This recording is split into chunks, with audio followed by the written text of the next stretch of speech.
Yun guys, nandito nga pala tayo sa Buso-Buso Highlands kung saan makikita natin ang pinakamalaking Statue of Liberty sa buong mundo. Ito siya. Pero yan, Pilipina yan. Hindi yan Amerikana.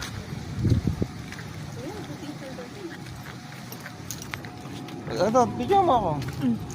So, itong Buso-Buso Highlands, nandito to sa Antipolo. Ang Antipolo ay nasa Rizal. Ang Rizal ay nasa Pilipinas. At ang Pilipinas ay nasa Southeast Asia.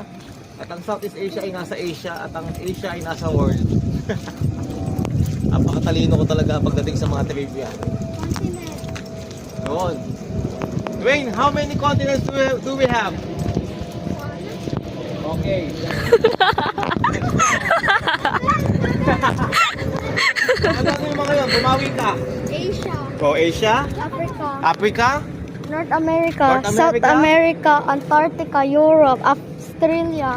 O, ano pa? Okay. 7 na? Dwayne, go.